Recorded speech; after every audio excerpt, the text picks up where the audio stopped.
Chicken Pikki చేసుకుందాం. Chicken neat గా కడిగి పెట్టుకోవాలి. కత్తి తీసుకొని చికెన్ పీసెస్ అన్ని ఇలాగా చేసుకోవాలి. పచ్చడి అంటే లాంగ్ లాస్టింగ్ ఉంటుంది. నా పాత కాలంలో చడిలు ఇంట్రడ్యూస్ చేశారు. ఇప్పుడు ఎక్కడికైనా దూరం వెళ్ళినప్పుడు పచ్చడిలు రైస్ బ్యాగ్ తీసుకెళ్తుండే. ఎప్పుడైతే మనకి చాలా హోటల్స్ ఉన్నాయి, ఎక్కడంటే అక్కడ ఫుడ్ దొరుకుతుంది. ఇలా కట్ చేసినవన్నీ బౌల్లో తీసుకోవాలి. మొత్తం తీసుకొనేసి హ్యాండ్ వాష్ చేసుకోవాలి. అయిపోయింది.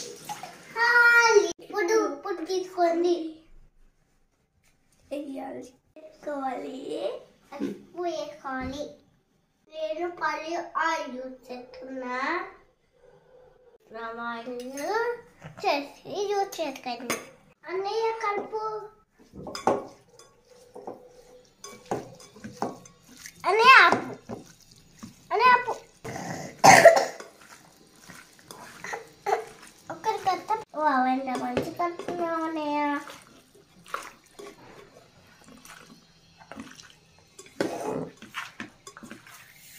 ఇప్పుడు దీన్ని తీసుకొని స్టవ్ పైన ఇలా పెట్టాలి. పెట్టన్నయ్య పెట్టు. మూట పెట్టండి. ఎట్లా వాటర్ వస్తున్నాయి చూడండి. చికెన్ లో నుంచి ఈ వాటర్ అంతా మంచిగా వెళ్ళిపోవాలి. చూడండి వాటర్ అన్ని పోయినాయి.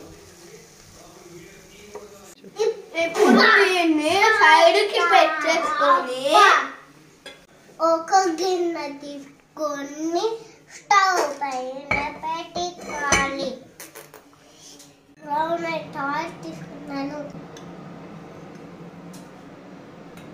కావాలంటే ఏ ఆయిల్ అయినా యూజ్ చేసుకోండి.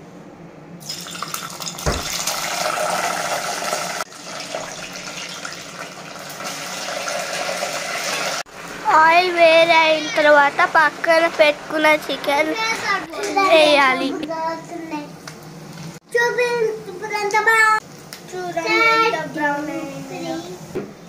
ఈ సైడ్ బౌల్లో ఉన్న దాంట్లో వేసుకోవాలి చికెన్.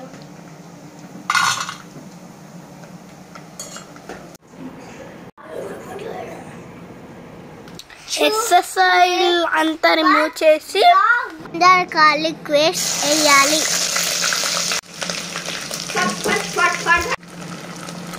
పచ్చి వాసన అంతా పోయే వారికి ఉంచాలి. ఇప్పుడు ఫ్రై చేసిన చికెన్ దీంట్లో వేయాలి.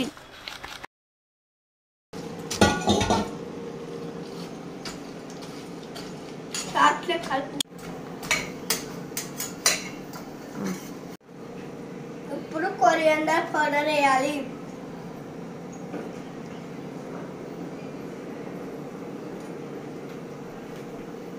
ఆవాల జీలకర్ర పొడి. ఇప్పుడు సరినంత ఉప్పు, 1 స్పూన్ కారం,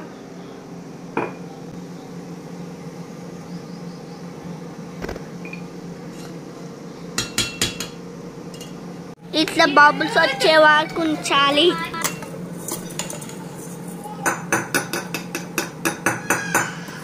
ఇప్పుడే నేను కొంచెం చికెన్ పచ్చడి చేసుకొని చల్లగా చేసేసి వేస్తున్నా. లెమన్ జ్యూస్ పిండుకోవాలి. మంచిగా కలపండి. చికెన్ పచ్చడి రెడీ. ఇప్పుడు వేడి వేడి అన్నంలో చికెన్ పచ్చడి వేసుకొని తిందామంటే